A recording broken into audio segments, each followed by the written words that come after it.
All right, let's get right into it. We've all been there, right? You get that amazing light bulb moment idea, and you just know it's going to be a huge success. But, how do we actually get from that great idea in our heads to a real product that people absolutely love and use? That's exactly what we're going to unpack today.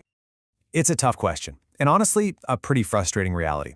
You have this fantastic concept. You pour months, maybe even years of work into it. You have the big launch, and then nothing. It happens way more we'd like to admit. So the real question is, why? What's that secret ingredient that separates the runway successes from the ideas that just fizzle out? And here it is. This is the heart of the problem. So often we build things based on what we think people want. We're essentially making a massive bet, a huge gamble, on a really well-educated guess. We just assume we've got it right, and we throw everything at it, our time, our money, our energy, long before we have any real proof that we're on the right track. But what if there was another way? A way to, take some of that risk off the table. A method that lets us move out of that world of high-stakes guessing and into a place where we can build with real confidence. Well, good news, there is, and it's a process that completely flips the script on how we innovate.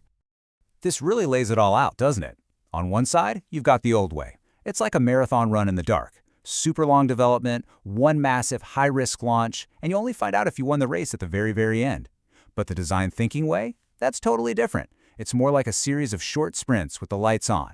You've got these fast cycles, you're getting feedback constantly, and the risk is so much lower because you're learning and adjusting with every single step. So how does this all actually work? What's the secret sauce here? What are the key ingredients that make this whole process so powerful? Well, it really all boils down to 5 core principles that act as our guide. Let's break them down. Here they are, the absolute foundation of this whole approach. We've got user-centered focus, iterative development, rapid experimentation, collaboration in cycles, and finally, tangibility and visualization. Now we're going to go through each one, and you'll start to see how they all beautifully connect and work together. Okay, first up, and you could argue it's the most important one, user-centered focus. This is all about empathy. It means we stop building things just because we can technically or because the business thinks it's a good idea. Instead, every single decision, every feature, every prototype is shaped by a deep, genuine understanding of the people we're actually building it for. At the end of the day, it's about solving real human problems. This quote just nails the next principle. So, forget about trying to be perfect on day one. It's just not going to happen. The goal isn't to launch this flawless thing right out of the gate. No, the goal is to get something out there, learn from it, and then make it a little bit better.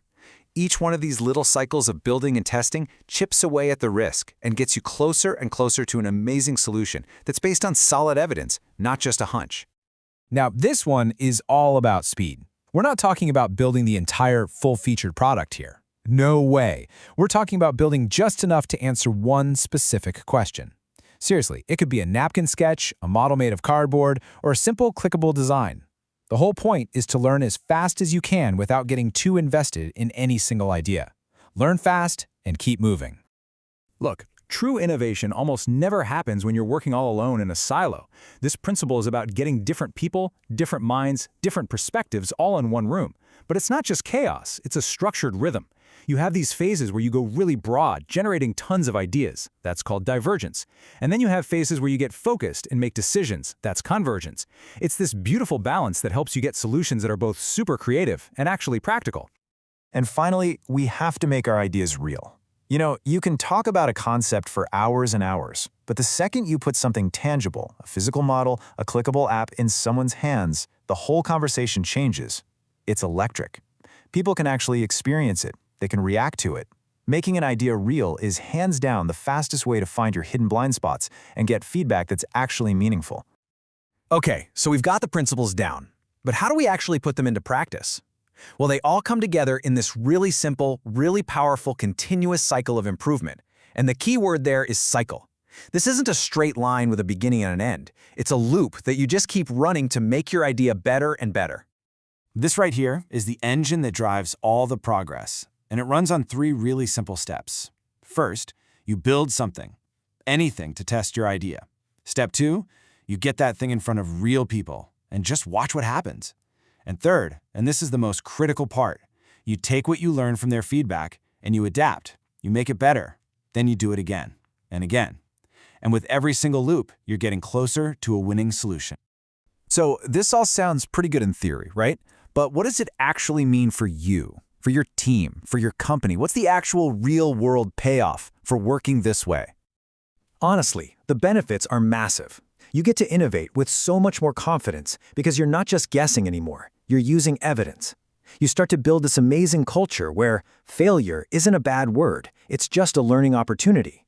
And because you're bringing users in from the very beginning, they're more engaged and you end up building products that people genuinely want, which leads to way higher satisfaction and adoption. It's a win-win-win.